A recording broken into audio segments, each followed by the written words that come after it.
Isang magandang araw na naman po mga kasaka. Ako po muli ito, ang inyong agriculturist, sumasaludo sa magsasakang Pilipino para sa Pilipino. So, gusto ko lang pong ipakita sa inyo ito pong nadaanan namin dahil ito po ay kakaiba sa lahat. Ipapakita po natin sa inyo, lalabas po tayo, no? Para tanungin din natin kung ano po yung ginagawa nila at siguradong yung iba po dito ay magkakaroon ng interest or kung ano po ang inyong mga opinion ay pwede nyo pong i-comment kung pabor po ba kayo or hindi. So, tara puntahan po natin yung nandun sa palayan. Ipapakita ko po sa inyo.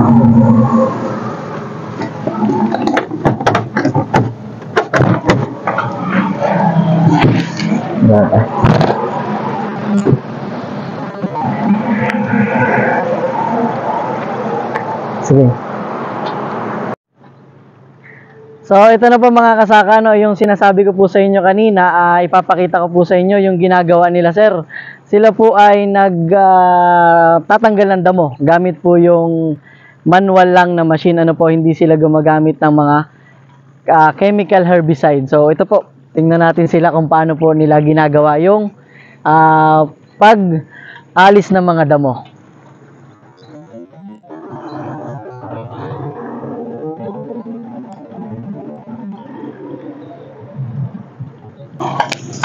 So yun, nakikita nyo po si sir, ano, gamit niya yung machine na yun na pantanggal po ng damo. Lapitan mo pa sir para mas makita nila.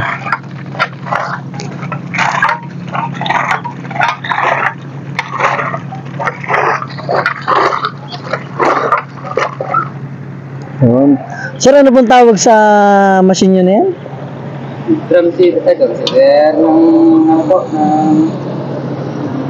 With ano, weather. Weather. Meron siyang tatlong, ito po, meron siyang tatlong, ano bang tawag dito? Yung umiikot, sir? Opo, parang hélice siya, tatlo. Tapos, pag dinaan nyo sa damo yan, yung lupa makukultivate na rin, sir? Opo. So, yun. Nakikita nyo po, dito lang ako nakakita nito. At maaaring sa inyo pong lugar, kung gusto nyo pong magpagawa nito, alam ko may gumagawa din dito, sir, no? Ito po yung nakadilaw po. Ayun, may gumagawa pala dito. So, tanungin natin si sir kung halimbawa may mga gusto ditong magpagawa. Yun, sir, pakita nyo naman po sa amin kung paano. Para lang, sir, ito sa transplanting, ano po? Hindi na recommended sa sabog tanim. Hindi na po, So, yun. So, kitang-kita nyo po mga kasaka, ganun lang po, ano?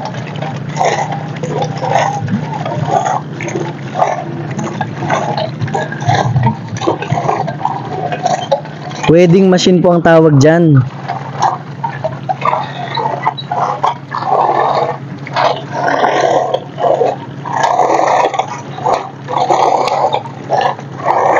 So, yun. Talagang sanay na sir kayo, ano po? Pwede ba sir namin kayo ma-interview saglit? Ayun, sir, kayo po pala yung gumagawa nito? Oo. Opo, ano. Ano sir ito? May welding kayo? Wini-welding nyo? Building to. Welding po. May ano yan, tubo yan sa loob at saka ito. Ito sir, may tatlong parang hélice. Ano po? Ito yung nagko-cultivate. Tapos, inaano nyo yung damo. Ano po? Yan ang nagapoto ng damo. Yan sir, hanggang tatlo lang po yan. Yung pwede nating ilagay na hélice. Tatlo lang talaga yan. Hindi nyo po, pero nasubukan nyo rin po na apat. Hindi pwede na dahil maliit na to. Hanggang size lang kasi yan na dahil 7 lang yung natin ng palay, talok eh. Yung pinakang spacing, ano po? Size 7. Dahil size lang to. Base sir sa karanasan nyo sa paggaganto, gano'n nyo po katagal na tatapos yung isang hektarya? Pag halimbawa mga 3 araw. 3 araw. 4 na tao. Okay lang po sa inyo yun. Kumbaga parang libangan nyo na rin yung paggaganyan. Oo, yan. Para exercise na rin to. Exercise na rin. Hindi naman po kayo napapagod. Hindi na. Napapagod pero kaya. Pagod din, konti. Pero kayang-kaya pa rin sir, ano? So halimbawa sir, may mga manonood tayo na gustong magpagawa niyan o mag-try, pwede po sa inyo. Dito lang, dito, oo. Pwede po namin kayong balikan. Pwede. Kasi pag ako nag-ano nito, pinaano ko lang yung materyales. Halimbawa, kayo na ang magabili Opo. para makamura-mura. Ako lang bayaran. Labor lang po yun sa Labor inyo. lang. Estimated price, sir? Pag sa ano nga hanggang 2.5 to. 2.5. Kung bilhin mo ng buo Pag buo sa amin na. ang materyales, Pag sa kanila yung materialis, di labor lang. Ano po? labor lang. Ayun. So, nakadepende po yung kung gusto nyo bumili ng materialis or yari na. Madali lang naman, sir, gawin yan kaya ng isang araw. Pag tutuunan mo talaga. Ito kasi ito ang mahirap ito dahil makakating ka pa niyan, maglagay-lagay ka Opo. ng mga ano. At saka magabutas pa to, may tubo yan sa loob At saka pinaka-ihi niya yung Sa experience nyo, sir, may mga ibang gumagamit bukod dito sa inyo? mayroon yung mga nagpagawa sa akin. Marami na rin po. Marami. Ano daw, sir, dahilan nila bakit naggaganyan sila?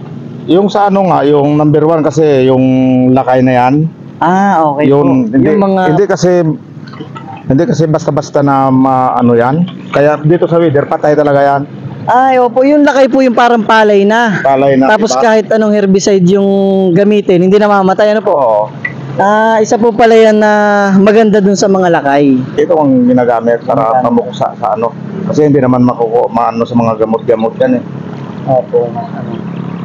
Tapos ito, sir, ay halimbawa ngayong araw, isang padaan nyo lang. Tapos sa isang araw, sa kanyo po babalagbag.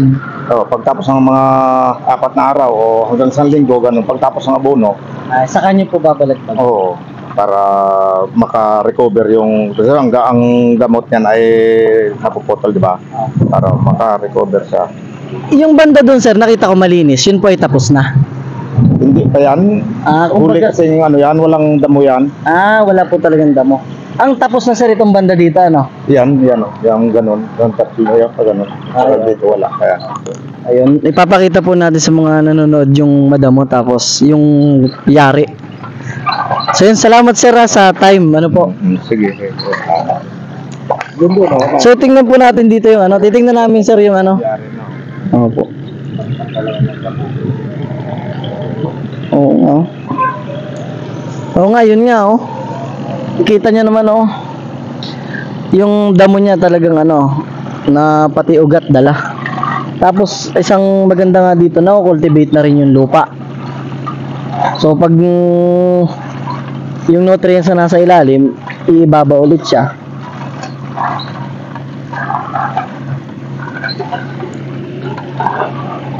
So yan, nakikita niyo po mga kasaka, ito yung kanyang pagka dumaan na yung weather na yon. So malinis na siya. Ito yung mga damo, oh. Katulad nito, ito ay yan. So ang una po nilang ginagawa ay ngayong araw, halimbawa ito pong linya na ito. Tapos sa mga sunod na araw po ay paano naman, pabalagbag naman. Hindi po agad nila ginagawang straight, tapos mamaya pabalagbag. So tinatapos po muna nila yon. So yun mga kasaka, kung may mga gusto po na mga kasaka natin na mag-invest or magsubok sa inyo pong lugar, pwede po kayo mag-comment para makontak natin si tatay at makapagpagawa po kayo, ano. Madali lang naman po siyang gawin at saka napakamura lang. So yun, sir, ipasyal mo naman sila dito sa palibot nitong palayan na ginamitan ng weather machine at saka doon sa mga madadamo.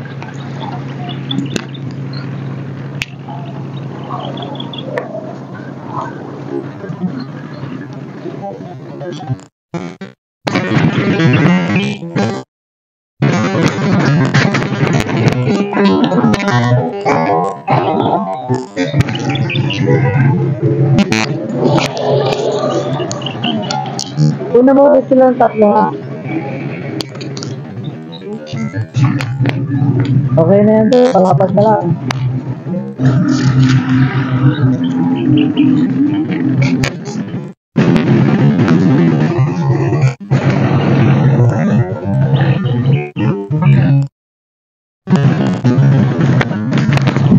So yun mga kasaka, tatlong mga kasaka natin yung gumagawa dito sa isang hektarya po itong kanilang ginagawa ngayon, ano.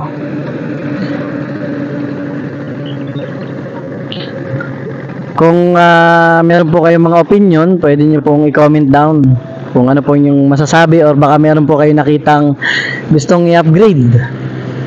I-comment nyo lang po yan, mga kasaka. So yun po, mga kasaka, sana po ay nag-enjoy kayo dito po sa pinakita ko na wedding machine na manual, ano po. So salamat po ulit sa patuloy na pagsuporta at sa panonood. Maraming salamat.